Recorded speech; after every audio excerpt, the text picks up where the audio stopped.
Starting and running a business is hard, but you don't have to do it alone. Whether you're an established business owner or thinking about starting a side hustle to earn extra income, I am here to teach you how to show up as your unfiltered self, level up your business, and thrive as a mompreneur. Let's embrace the chaos and start enjoying the journey together. I'm Amy Traw, and you're listening to the Motivated Mompreneur Podcast.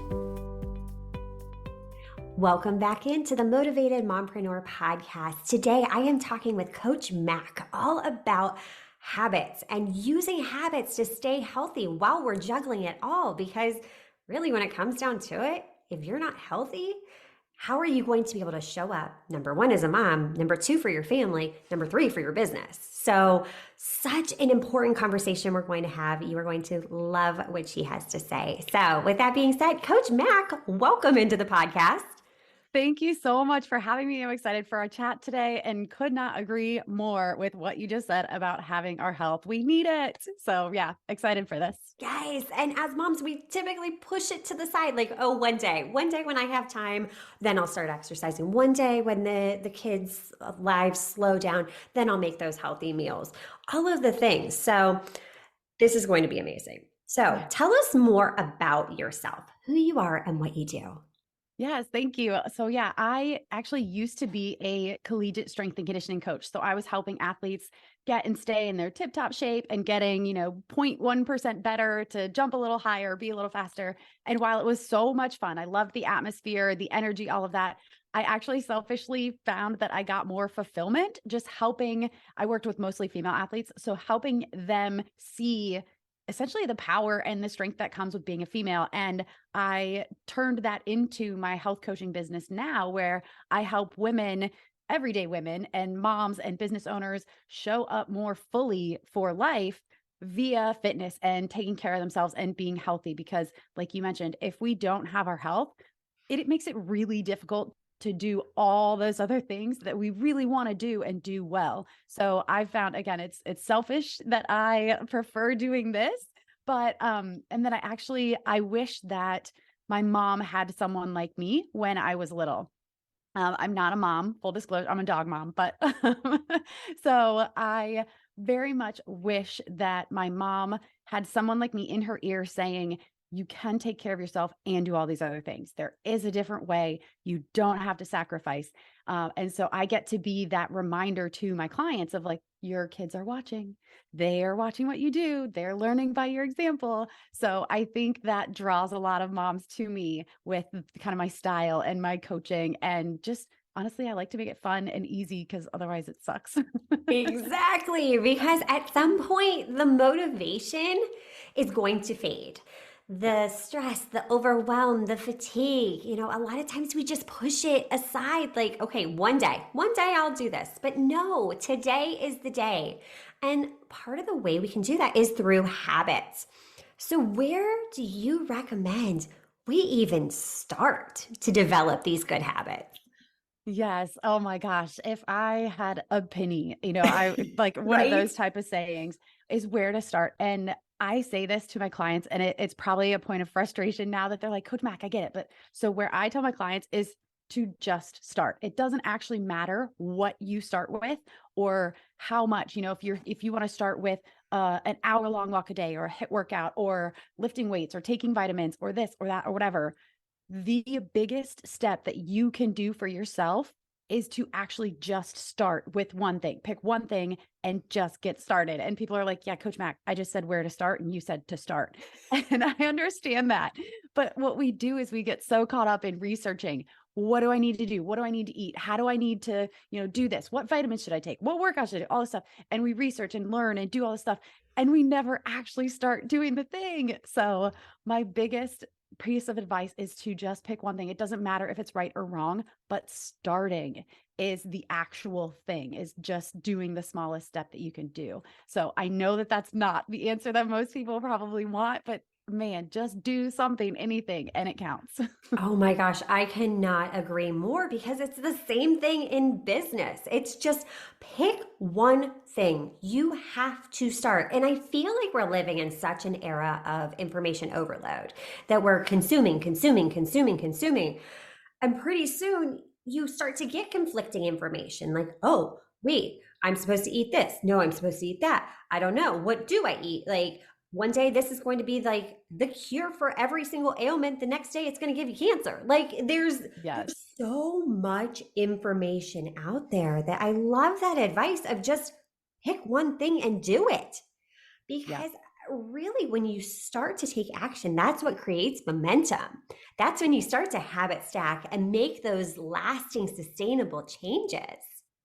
Yes. And I love that you just mentioned habit stack. Like you're my girl. We are vibing on this Yes. habit thing. Because in terms of the, logistics and the nitty-gritty of, okay, I'm ready to start, but give me something. A habit stack is where I start people because it's the easiest way to form a habit. So I'm sure your people know, stacking one habit on top of another. And it literally can be something so simple. An example I like to use a lot is take your vitamins with your morning coffee. Put your vitamins right next to the coffee machine. Put a little post if you're a little bit OCD like I am. I don't like the vitamins on the counter by the so you can put a little post-it there until you get into the habit of taking them. But once the habit is established, oh my gosh, it just makes things so much easier because as a business owner, as a mom, just as a person, so much of our life is on autopilot anyways. If we can leverage that autopilot feeling that to actually work in our favor and get us healthy, so we don't have to stress about it, don't have to give our mental energy to it because we're giving it to everyone and everything else, just let your habits work for you instead of against you. And it's a game changer. Oh, I love that. Leveraging autopilot. Because when Yes. you really dive into how our mind works, how the brain works, you can really use that autopilot mode for good by just not overcomplicating things. And I am a recovering overcomplicator. I think so many times we think that things have to be this complex, big, monumental shift. But just start simple. When you're deciding, okay, you know what, I'm going to take control of my health, do not try and do 50,000 things at once. I mean, have you seen like the kind of self sabotage? People set themselves up for that when they're like, okay, I'm going to do like all or nothing. Yes, yes. All or nothing is the bane of my coaching existence Yes. because that's what we've been sold. Yeah. That's New Year's resolutions, new workout programs. It's like, oh, you go, 0 to 100 overnight, you change your lifestyle, you really commit, or you're not in it. If you're not fully in it, I don't believe that you really want to get healthy. And there's like all this just marketing out there. And it's Yes. so gross because we don't work that way. I'm guilty of it too when I wanted to come up with this beautiful curated morning routine that was going to set me up for like this amazing day. And it was going to just, have all this like creative stuff flowing out of me for my business and be the best coach and best person and best thing I could be. And I like wrote it down and I tried it and I'm like, this is terrible. This is not what I like to do with my mornings. And so it took obviously some overhaul and some tweaking here and there, but I finally have a morning routine that I am really in love with. But if you listen to other health people or business people, whatever, they would look at my morning routine and be like, "You're crazy. What are you doing?" I'm like, "This is what works for me." So, yeah, the all or nothing approach. If we can instead just retrain our brains instead of going from 0 to 100 and, like balls to the wall all out, if we can go from 0 to 1 and 1 to 2 and 2 to 3, we still get there, but it's more fun, it's more sustainable, it's easier. It just, oh, I hate the all or nothing. Yes, but I love what you just said. It's more sustainable because that's Yeah. what we need. We need consistent, sustainable strategies that will work for us instead of against us. And it really, that right there, that gets us out of our own heads and that creates the lasting changes. Yes. Yes. Love it. Love it. And something else too you mentioned is the morning routine, and I know this is such like a topic we could dive so deeply into because, as a mom, for me, it's evolved. My morning routine changes depending on the season that we're in. When my kids were infants, my morning routine looked a whole lot different than it does now that my kids are both in school. So I love how you said finding what works for you.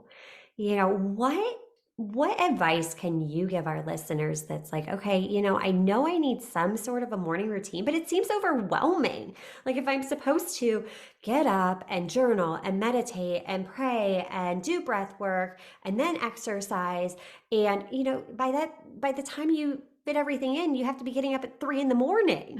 So it's like, how can women develop a routine that works for them? What advice can you give us for that? My advice would be to, again, start smaller and pick one thing. So, just like I tried to go all in on this perfect morning routine, had I started with one thing and said, okay, what do I think is the one thing that will be the most impactful thing that I can put into my morning routine that will make, the biggest difference? And let's try it. And I might try it at the very beginning of my morning routine. I might try it in the middle or at the end, like fit it in where it seems like it will work best for you and give it, say, at least 2 weeks, maybe even up to a month to really figure out, does this work? Do I like it? Because we often forget to ask ourselves, is this even, do I want to do this anymore? Because it might be something that you heard on a podcast and you're like, oh, I should do that. And then you try it and you're like, yeah, I don't like this at all. Yes, we've all done that. Yes. Every single one of us. Yes. And so just figure out, do I like it? Does it fit? Does it work for me? If it does, great, keep it in there. If it doesn't, try the next thing. It's kind of like I was going back to New Year's resolutions. It's all or nothing. And we try to do all the stuff all at once. Imagine if you just tried one thing per month. By the end of the year, you've tried 12 different things. Maybe some stuck, maybe some didn't, but you figured out really what worked best for you versus trying to do everything all at once, like throwing spaghetti at the wall to see what sticks. And it's really not an enjoyable process. Whereas if you try these, one thing at a time, small changes, you actually do learn to enjoy the process and you get the benefit of learning yourself more because then it's easier to find like, oh, I already know that's not going to work for me. I've tried something like that. I didn't like it. So it's a time saver. The more you get to know yourself, then it helps you down the road as well. Yes, knowing and learning yourself and what works for you. That is so key. And I love how you've made this so simple. Let's just pick one thing and give it a fair shot. So many times we try things maybe once, twice, three times. Give it at least 2 weeks to a month, like you Yep. said, and see, is it working for you? And if not, that's okay. When you have that self awareness to know, like, you know what, this just isn't my thing, that's okay. Bless and release. Like, all right, I Exactly. tried the thing, but hey, at least you tried it because maybe it will make a difference. Yeah. But when you really do, like you said, zooming out and trying one new thing a month, that's 12 things a year. That's huge. When you change that mindset to, oh my gosh, that was 12 new things. That's incredible. And that's just like the habits too. Yeah. Yeah. I actually just experienced this. So I did this whole series on optimizing our circadian rhythm. It's kind of nerdy stuff, but inside of my membership. And so in that experiment, I wanted to see if I could become a morning worker outer because I would love to work out in the mornings and just have it done, check it off my box, all that stuff. And I hated it. As much as I want to, me as a health coach being like, yeah, work out, do this, do that, I cannot get myself to be a morning worker outer because right now working from home, it serves as my commute after work. It's like my separator between work and not work. And so when I moved my workout to the morning, I did not like it. I was not awake yet. I didn't have the energy for it. I didn't feel like my workouts were as good. And then in the afternoon, I just kept working because I need to go work out now. So it was even myself, I'm constantly iterating through what routines, what habits do work and don't work, and can I change them to make my days better? And even I have to say, yeah, not for me. And it's okay. It's okay. So, yeah, not everything is going to work for you, just like it does for other people.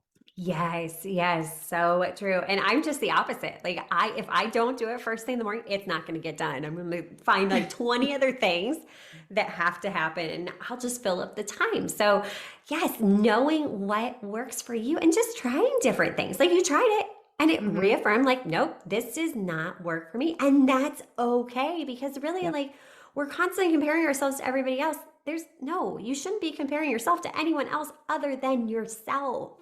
Yep. Yeah, And exactly. we forget that. We forget that a lot. Now, Yeah. something else I want to dive into that I think is super important is decision fatigue. And habits can really, really help with decision fatigue because when you're doing all the things, holy cow, it can be a lot. Yes, it So, what are can. your thoughts and feelings around how habits help with decision fatigue? So habits are, again, as I'm sure you know and your people know, they're a brain hack. It's something that our brain actually loves to do. If we had to think every time about getting in your car to go drive, and we had to think about, okay, do I put my seatbelt on and then do I start the car, or like, do I put my purse in the passenger seat and then do all that? Like, if we had to think through every single one of those decisions every single day, it would be paralyzing. And so our brain naturally loves to have habits work in our favor, and so we can use them to remove the decision fatigue around, am I going to work out? When am I going to work out? What workout am I going to do? What am I going to eat? Where am I, do I have to make food? Like all this stuff, that's the healthy stuff we want to be doing. If we can make habits set all of that up in advance, oh my gosh, you think so much less about getting healthy and you can just live your life. And it's fantastic. Like I read once, and I don't even know if it's like a real study or just put out there, but we have over 200 food thoughts per day. And I was like, that is exhausting. Yes. Should I eat this? Can I have this? Is it too many calories? What this, that, all the things. And I'm like, I don't want to do that. I just want to sit down when it's time to eat and enjoy my food. And so I recommend doing, all my clients doing this too, is planning your food each day. And as people initially think it sounds really restrictive, but it takes me less than a minute in the morning, and I figure out, okay, I'm going to eat this and then I'm going to eat this. Do I have to make it? I know all of this within a minute of starting, I do it during my coffee. And then the whole rest of the day, I don't have to think about food anymore. I just get to show up and eat it. So it is amazing how much less brain power I have to give to food because of this one habit. It's game Yes. changing. Yes, Yeah. it really is. And, they've shown that our ability to make decisions declines throughout the day.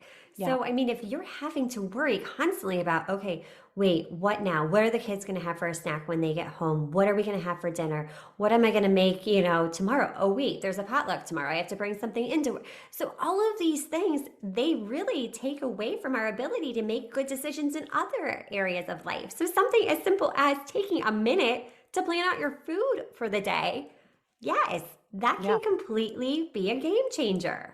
Yeah. And I got one of my clients, she was like, but I really like the spontaneity of just deciding what I'm gonna eat. I was like, decide in the morning you're gonna eat cheesecake. Like, that's okay. Eat the cheesecake. It doesn't matter. But it's just the mental willpower that we have to devote to food or working out or whatever the thing is that we know is good for us.